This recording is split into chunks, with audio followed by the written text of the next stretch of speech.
Okay, so we're doing a lactate threshold test with Crystal here, and she's going to do a trip into the winds here in a couple months, and she's going to be doing a lot of skinning uphill. Lactate threshold is mode specific, so we can't do a cycling test or a running test with her. We've got to have her skinning. So we've got her skinning here on a treadmill, which is about the best use we found for a treadmill. You can see we've got it at the top. We got the motor all the way up, so it's ramped up, and then we've got it set up on some wood blocks also. And basically the way that this test works is she's wearing a heart rate monitor. For 15 minutes she's going to do warm up at a fixed speed, and then every 3 minutes after that initial 15 minutes you're going to increase the speed by a fixed increment.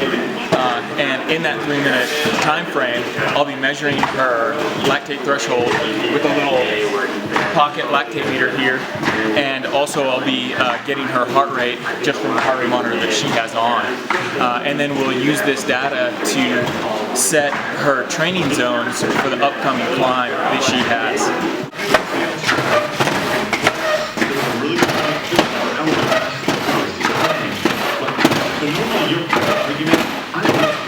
What's your heart rate?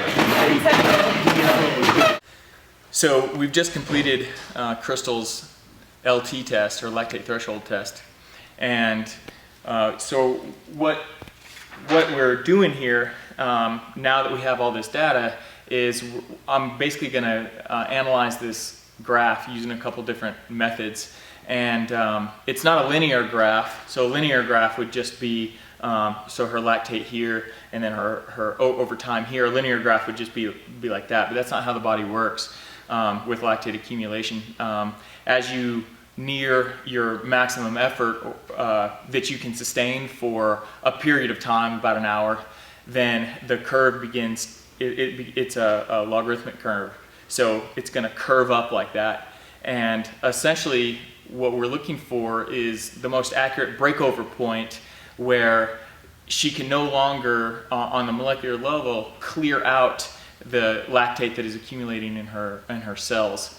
At that point we know that she's sort of made that shift between the energy system that she's relying most on, from aerobic to anaerobic.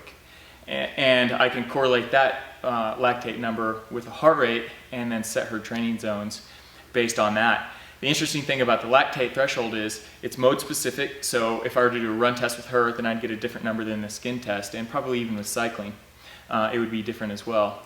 And then also with the lactate, it allows people to train at a certain percentage of their VO2 for time, which makes it so valuable. And yet the LT test isn't really a fitness test, it's a biological test that gives you metrics of what is happening physiologically in your body at any given point in time.